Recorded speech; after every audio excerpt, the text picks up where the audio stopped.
I'm Uncle Ray, and alongside my co-host, Susanna, welcome to the Atomic Growth Team. Hi, everyone. Our mission here is really simple. We want to help you become 1% better every day. And today's deep dive, well, let me just ask you a quick question first. Go for it. Have you ever spent days or, maybe even a solid week preparing for a massive test or like a high-stakes presentation? Oh, I've been there. Right. You're highlighting text until the pages are literally bleeding neon yellow. You're reading your notes over and over. You're staying up until, 4 in the morning, fighting off sleep with pure caffeine and willpower. It's the worst. And you walk into that room the next day feeling completely prepared. But then you sit down, someone hands you the paper, you look at the first question, and your mind just goes entirely, completely blank. Yeah, it is. It's the most sinking, dreadful feeling in the world. The panic sets in immediately. Oh, yeah. Heart rate spikes.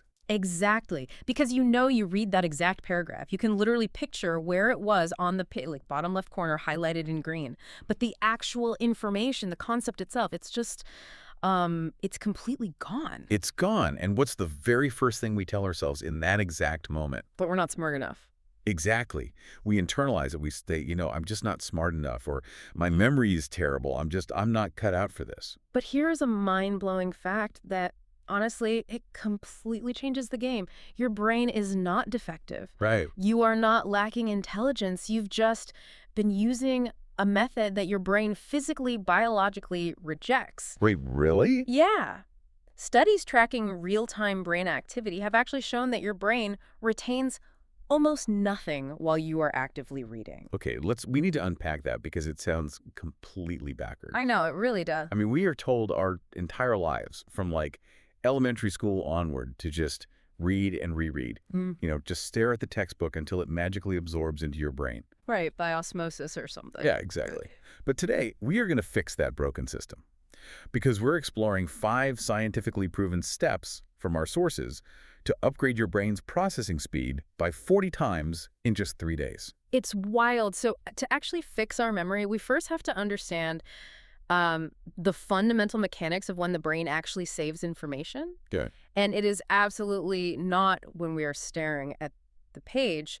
We really have to think of the brain as like this ultimate energy-saving machine. It's always trying to conserve battery. Exactly. Because it makes up about, 2% of your body weight, but it consumes 20% of your energy. Wow.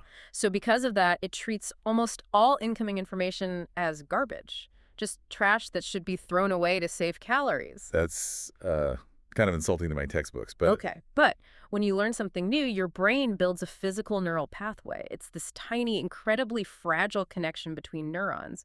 And if left alone, you lose 40% of that new information in 20 minutes. Wait, 20 minutes? 20 minutes. Oh. And you lose 70% in a single day. 70%. So, I mean, that heroic all-nighter you just pulled is basically evaporating into thin air by the time you sit down with your morning coffee. It really is. And rereading your notes, it just looks at that fragile path without actually paving it. You're just, you're tricking yourself into a false sense of security. So you feel productive, but you're not. Exactly. Yeah. The real magic, like the actual neurological process where the brain says, okay, let's keep this, happens when you completely stop. Wait, stop studying entirely. Stop reading. This is step 1. We call it the 10-second pause. Okay, I like the sound of this. Doing nothing for 10 seconds. Right. Researchers conducted this fascinating study where they had people learn a new, really complex skill. And the protocol was 10 seconds of active practice, followed immediately by 10 seconds of doing absolutely nothing. Just sitting there. Just sitting there. And when they hooked these participants up to brain scanners, they found something shocking. During the active practice, the brain was surprisingly quiet. But during that 10-second pause, the brain replayed the exact information they just learned at 20 times the normal speed. 20 times? Yeah, it was rapidly compressing and physically saving the data into the neural architecture. So it's like your brain is setting up a small drone. Oh, I love that analogy. Yeah, imagine you're hacking your way through a dense forest, right? Walking down a brand new, totally unfamiliar path. While you're walking, which is the active reading part, Right. you can only see what is directly in front of you. Right, you're in the weeds. Exactly. But then you stop. And during that 10-second pause, a small drone flies up above the tree line and takes a rapid series of, like, high-resolution snapshot photos of the path you just walked. Yes. It's mapping out the entire route 20 times faster than you just walked it. That is exactly what the hippocampus is doing. It's taking that temporary sensory input and rapidly sketching a high-resolution map of it. I have to be honest, though, Susanna, because I know my own terrible habits. Uh, Yeah, the very second I finish reading a dense, difficult chapter, my immediate instinct is to reward myself. I'll just, pull my phone out of my pocket just to look a quick text message or maybe watch a 10-second video. Does that break the drone? Uncle Ray, it doesn't just break the drone, it completely crashes it into the trees. Oh, man. Really. If you look at a screen, you instantly kill the replay process.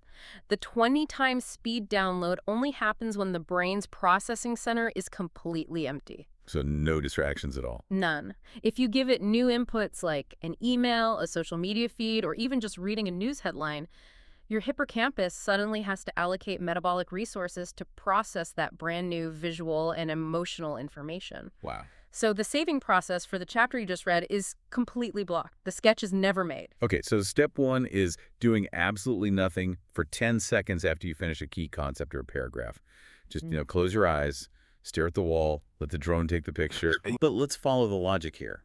We have these drone sketches, but over time, pencil fades. How do we turn that delicate pencil sketch into permanent ink? Because if I just have a bunch of sketches from my 10-second pauses, I'm probably still going to blank on the actual test. And this is where we introduce the concept of active retrieval, or as I like to call it, the power of the struggle. The struggle. Sounds fun. Oh, it's great. Step 2 is closing the book entirely, taking out a completely blank piece of paper, and forcing yourself to write down everything you can remember from what you just read. Wait, no glancing back at the textbook if I get stuck. Absolutely no peeking. That sounds brutal. It is. But there is a famous university study that perfectly illustrates why this works. Researchers split students into 2 groups to study a scientific text. Group A read the text 4 times in a row. Okay, classic cramming. Yep. Group B read the text only once, but then spent the rest of their study session looking at a blank wall, trying to recall the information from memory 3 times. Just struggling to remember it. Exactly. And a week later, they tested both groups. The group that read it once and recalled it 3 times utterly destroyed the group that read it 4 times. No way. Yeah. They remembered 61% of the material, while the rereaders retained a pathetic 40%. That's crazy. And, I bet the rereaders felt way more confident walking into that test, too. Oh, absolutely. Because when you read something 4 times, your eyes just kind of glide over the words. You recognize the shapes of the sentences, and you mistake that visual familiarity for actual understanding. It's like the illusion of fluency. They were incredibly confident and completely wrong. Reading is a passive visual input. Recalling staring at a blank piece of paper and forcing yourself to generate the information from nothing is an active physical struggle. Right. In neuroscience, this process is called long-term potentiation. When you search your brain for a keyword you can't quite remember, you're firing a strong electrical signal down that fragile neural pathway we talked about earlier. So it's like a workout. Exactly. The brain responds to that electrical struggle by physically altering its structure. It thickens the dendrites and builds more receptors. The connection physically grows thicker. Yeah, it is exactly like going to the gym. I mean, if you sit on a bench and just watch someone else lift heavy weights, your muscles aren't going to grow. Right, that would be nice, but no. That's passive input. You could watch them lift 4 times, 10 times, 100 times. You don't get stronger. You need the physical resistance, like the actual microscopic tearing of the muscle fibers, to trigger growth. The struggle of lifting the weight yourself, that is the active recall. Yes. And to stretch your gym analogy even further, if the weight is too light, you also don't grow. The struggle is the biological trigger for adaptation. So for everyone listening right now, Yeah. when you are staring at that blank piece of paper and you can only remember like 5 words, and your brain physically hurts from trying to squeeze out the information, do not get discouraged. That painful squeezing feeling in your head is not failure. Yeah. That is literally the physical sensation of your neural pathways thickening. That is the muscle building. Exactly. But we also know that biology works against us over the long term. Even a beautifully built, strong muscle will atrophy and shrink if you stop using it. True. The brain is constantly pruning connections it doesn't think it needs anymore to save energy. Which introduces a massive logistical problem, Yeah. right? We can't sit around retrieving every single thing we've ever learned every single day just to stop the atrophy. No, you'd never sleep. Yeah, we never have time to learn anything new. And that brings us to step 3. Spaced repetition. It is entirely about manipulating the timing of your recall. Okay, timing. Yeah. If you review information when it is still fresh in your mind, your brain is bored. It says, I already know this, why are we wasting energy? And it essentially ignores the review. No new receptors are built. Makes sense. But if you wait until you have completely forgotten it, you are starting from absolute zero. The biological secret is to review the information right on the exact edge of forgetting. The edge of forgetting. I love that. Let's think about this like your daily commute to work. Yeah. You drive the exact same route every single morning. And because it's so familiar, your brain goes on autopilot. You completely ignore the street signs, the trees, the storefronts. You don't even remember the drive. We've all done that. Right. But if one Tuesday morning, a giant, bright orange construction fence has suddenly been erected right in the middle of your lane, what happens? You snap to immediate, hyper-focused attention. Exactly. You slam on the brakes, your eyes go wide, your heart rate spikes. Your brain is shocked out of its autopilot state because the environment unexpectedly changed. And the neurochemistry behind that exact moment of shock is fascinating. When you try to recall a piece of information that you have almost entirely forgotten, your brain is surprised. It's like, whoa, what's this? Exactly. It thinks, wait, we still need this old data. And that evolutionary surprise triggers a massive spike of dopamine. Oh, wow. Now, we usually think of dopamine as just, a reward chemical for eating sugar or getting likes on social media. But in terms of learning, dopamine acts as a chemical save button. Like a save button. Yeah. From an evolutionary standpoint, if an ancient human unexpectedly found a bush of berries in a place they had almost forgotten about, that dopamine spike tells the brain, lock this memory in right now, our survival depends on it. It cements the long-term potentiation permanently. But how do we practically set up these construction fences? I mean, I can't sit there with a spreadsheet calculating the exact neurochemical edge of forgetting for every single fact I need to know. Oh, definitely not. We don't have to. There are automated flashcard apps like Anki that use complex spaced repetition algorithms to do the math for you. Okay, so technology to the rescue. Yes. You input your keywords and the app tests you. If you get the answer right easily, the algorithm pushes that card far into the future, maybe a week or a month. If you struggle and get it wrong, it shows it to you again in 10 minutes. Just 20 minutes a day with a spaced repetition app perfectly times these construction fences without you having to think about it. Okay, so we've got the 10-second pause to take the initial drone snapshot. We have the blank paper struggle to build the neural muscle, and we have spaced repetition to trigger the dopamine save button. Yep, that's 3 steps. But what if the core issue isn't saving the memory for tomorrow? What if the issue is that you just cannot hold enough information in your head at exactly the same time? Like when you are reading a highly technical multi-clause sentence, and by the time you reach the period at the end, you've completely forgotten how the sentence even started. That is a very common, very frustrating bottleneck. What you're talking about isn't long-term storage, it is your working memory. Okay, so imagine your working memory is a kitchen prep table. Ooh, I like this. If your table is tiny, let's say it's just a little 6-inch cutting board, and you try to put down an onion, a tomato, and a carrot to chop for a salad, the carrot rolls right off the edge onto the floor. Yeah, there's just no room. You simply do not have the physical square footage to hold all the ingredients at once. Right now, most people are trying to cook a 5-course cognitive meal on a cocktail napkin. That's a great way to put it. Step 4 is about physically expanding the square footage of that kitchen prep table.